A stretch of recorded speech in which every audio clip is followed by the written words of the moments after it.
Naam, mtazamaji wa Trend TV bwana, leo niko hapa kwa ajili ya kuletea update hii hapa, na ya leo bwana inahusiana na kitu ambacho kimetokea. Ni kwamba kama ulikuwa ufahamu, ni kwamba kupitia ukurasa wa Meja Kunta ameweka posti ya mshumaa RIP rest in peace, alafu hapa chini akaandika mam, kisha akaweka emoji za kulia na huzuni.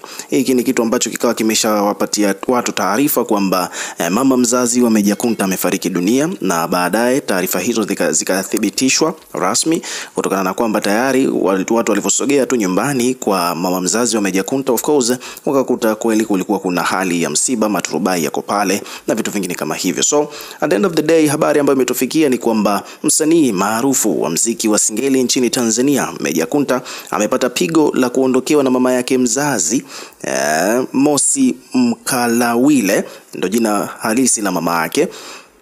Na waandishi wa habari na watu mbalimbali tayari wameshasogea nyumbani kwao mtaa wa Maputo Temeke jijini Dar es Salaam, ambako ndiko msiba ulipo. Mazishi yanatarajiwa kufanyika siku ya kesho tarehe 14 April mnamo mwaka huu 2025 katika makaburi ya Yombo Dovya, Dar es Salaam.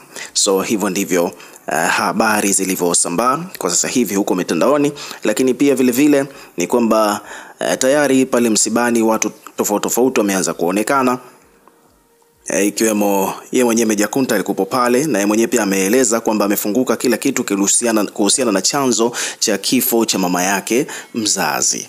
Umeona bwana?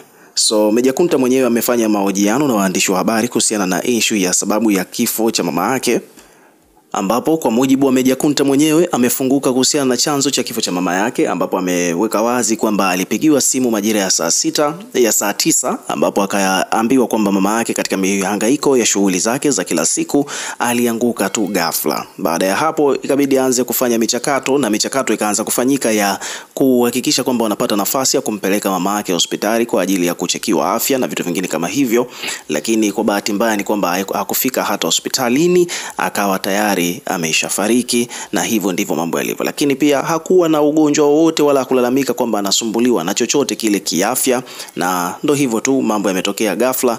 Inna lillahi wa inna ilaihi rajiun. Lakini pia msibani hapo ni kwamba tumeona pia wasanii wengine kama vile D-Voice alikuwepo pale, moja kati ya watu wa awali kabisa kutokea eneo la msiba. Alikuwa ni D-Voice, msanii kutoka WCB, ambapo yeye pia ameeleza kuhusiana na jinsi ambavyo alivyoguswa na kifo hicho, ambapo kwa upande wake D-Voice ameweka wazi kwamba mama mzazi wa Meja Kunta kwake yeye alikuwa ni kama mama yake mkubwa, kutokana na kwamba ni mtu wa karibu, ni rafiki jirani, alikuwa ni rafiki mkubwa sana wa mama yake yeye. Kwa hiyo ndio maana akasema kwamba amekuwa kama mama yake mkubwa. Kwa hiyo alipopata hizo taarifa za kifo moja kwa moja ikabidi afike pale eneo la tukio nyumbani kwa mama huyo kwa ajili ya kushiriki katika harakati za mazishi. So hivyo ndivyo mambo yalivyo, lakini ukaribu huo wa wazazi wao, yani wa mama yake Meja Kunta na mama yake D-Voice ni mkubwa kiasi kwamba hata wakipindi mama yake D-Voice anaumwa, mama yake Meja Kunta ndo alikuwa mtu ambaye anamuuguza. Lakini pia Meja Kunta ni kama kaka kwa D-Voice, kwa hiyo